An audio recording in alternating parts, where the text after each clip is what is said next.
Good evening, folks. I'm trying a recording in a different room. You have to pardon the light on this one because one of the lights is kind of shot out, but it's trying this here instead to see how the sound is better. And the nice thing about here is I get to hit as hard as I want and not have to worry about people being annoyed by it. So, topic for this is the benefits of fast practice versus slow practice.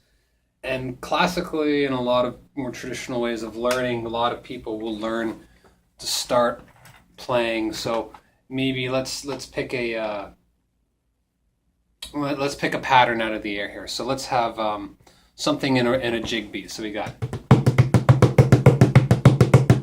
okay, we all start sort of back and forth stuff. Now let's change it up. Let's try, you have a rule set of 1, 2, 3, 4, then try a, like that. So we're going to go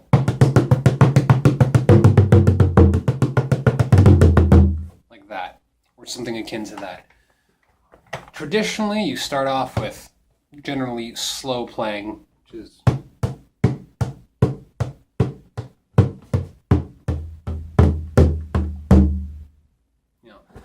the benefit of learning slow is that you can build up the fine mechanics in the wrist. So if you're a brand new player, and I mean brand new, and you're playing, you might actually find that playing slowly. So the first bit you would be getting used to would be playing the first bit of that phrasing. So you get that relatively easy. And eventually, you slow it down, and then you, like that. You would, or something like that. I missed one shot there, but generally, that's what it's for. To get individual techniques and to get the starts of phrasing, it's not a bad idea to start slow. Again, slow playing helps fine-tune the individual playing. So if you're just learning maybe a single end style and you're used to playing with a bent wrist and you're playing like this, you got to learn to open it up, and it can be difficult changing your style and adapting to it. So that slow bit can really help you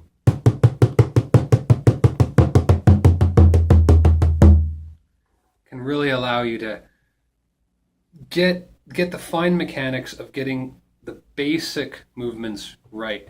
But there's a problem with slow playing, and that slow playing doesn't really work the muscles and the IPF neurons in the body, as well as wiring it to your brain so that you play up to speed. So originally you might be starting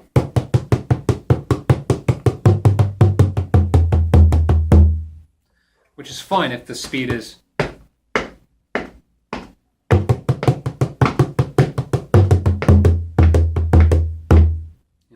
that's not such of a big deal.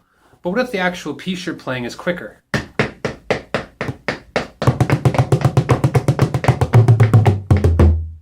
That sort of idea.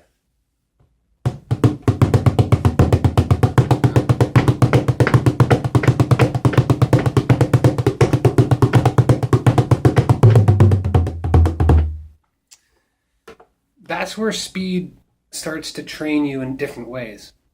So my old guitar teacher used to play something like a simple chord progression. And he says, we're going to work your scales, and we're going to work your scales so that you can just keep playing and keep playing. Don't stop. If you make a mistake, don't stop. When you reach these chords and you start to go from chord back to the solo, don't stop. If you make a mistake, keep going. So if you're playing in the jig,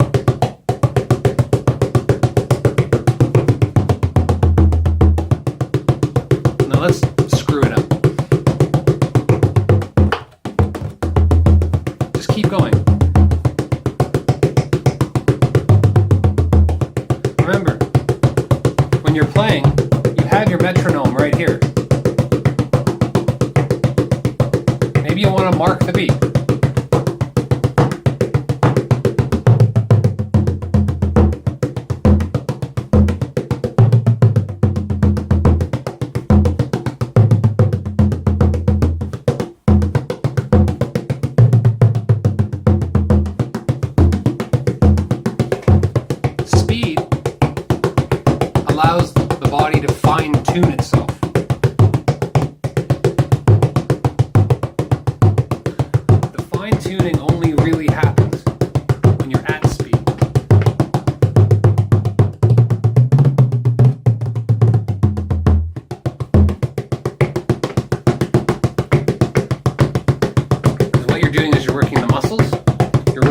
timing of the piece, and you're taking the already well-honed fine movements and letting them play.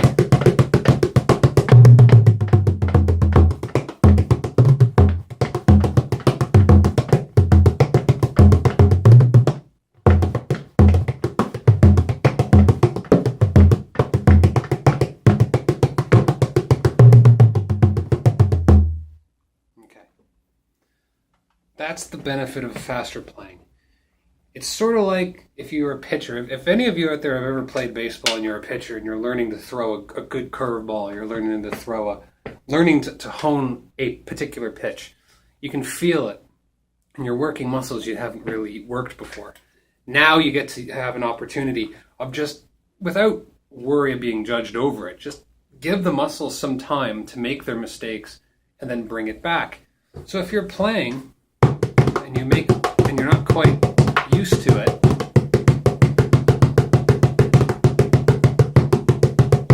your body's almost telling me I don't want to make a mistake, but so let me accent it. There we go.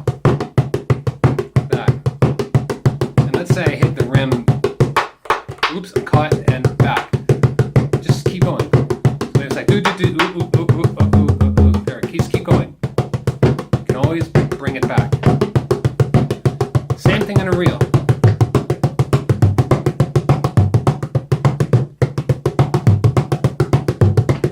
You always have the back and forth.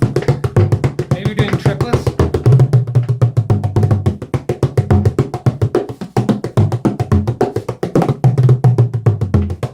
So what if you are doing that and you get lost? Everything is based on the back and forward motion of how you're playing. It's always back and forth, back and forth, back and forth, back and forth, back and forth, back and forth, back and forth. That doesn't change. See, if you have to stop, you at least can reestablish when you can start again, so you can fix it.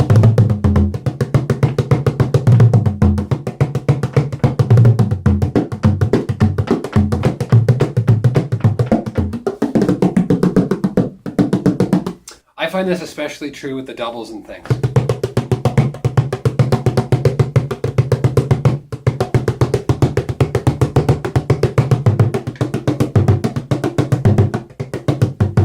So we started off slow. We get the whole back and forth thing.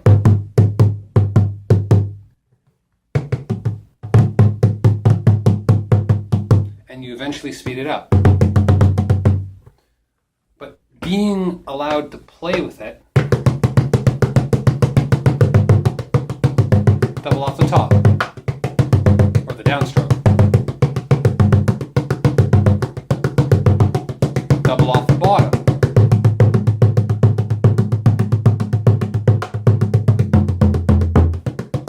Have your time to play with it.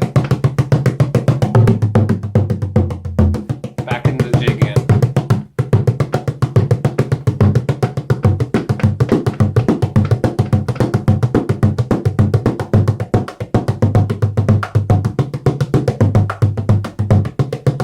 Doubles are really unique for this because as you're playing, when you're playing slow, you're lacking the momentum to have the stick come back on its own.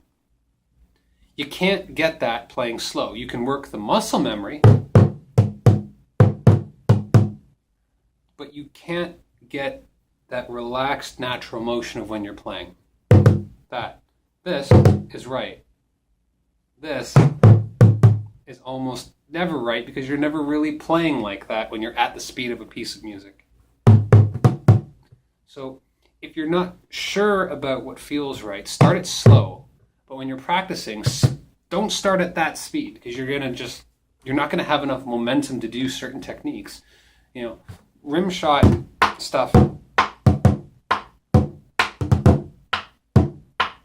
and learning other stuff like down shots or doubles.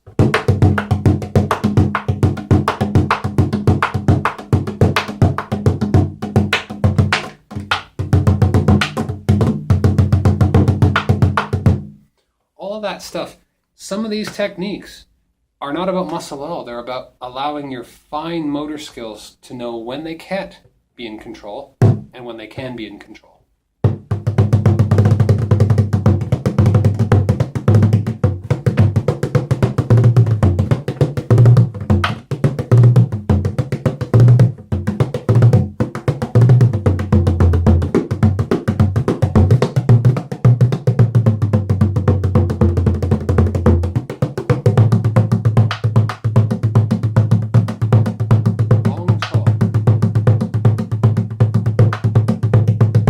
Double up, for example, is just me casting my hand down and allowing the fingers to really sort of control the amount of swing back from the tipper.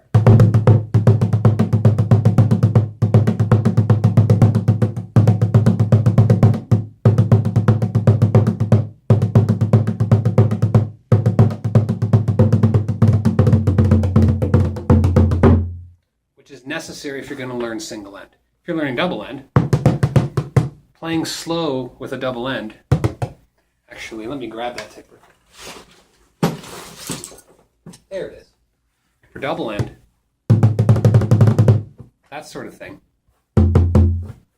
You know how difficult it is trying to get that triplet going slow. Because it doesn't make sense. You need the speed and the momentum to do it.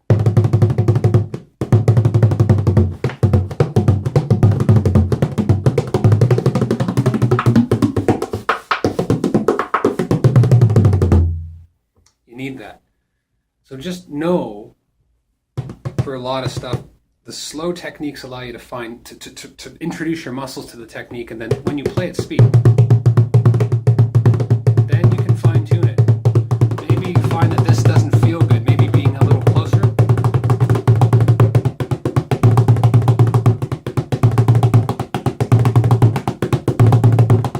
Makes more sense.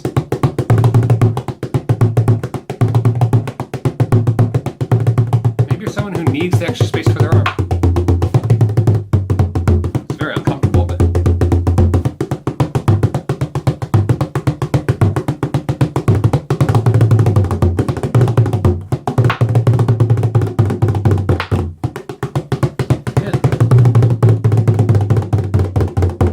that cannot be done slow. You have to get comfortable with first playing the triplet, then learning how to accent the triplet by stalling it. And that's done at speed. That's not something that you learn going slow. You can eventually do it at a comfortable playing speed where it effectively works, and then maybe build it up faster if that's your interest, or just keep it where it's comfortable and keep it musical. So that's my take on fast playing versus slow playing. Fast playing fine-tunes the basic techniques that the body is learning in order for you to make those techniques work when you're starting off slow. But playing quickly and playing continuously while you're playing, skipping over the mistakes, don't worry about it, allows your brain, your neurons, and the muscles and your coordination, and something else, and it's called proprioception. And proprioception is basically your awareness to things in space around you. And as a ballroom player, you're not always staring at the drum. And maybe you don't want to. You kind of stare off in the distance, or you follow someone else who's playing. That allows you to make that distance check. So for example, if I'm playing, I started off playing, a big 18-inch Waltons. As soon as you drop into something like this 14-inch Shawnee McGrath drum, I found myself hitting the rim all the time. It's a tiny little space compared to what I was used to, but over time, you learn how to control it.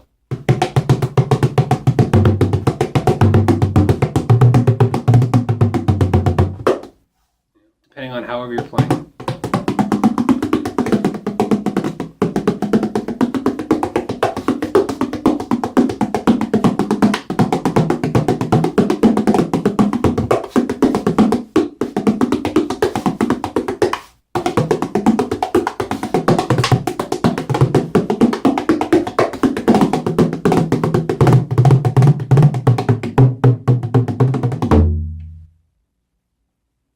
See you next time.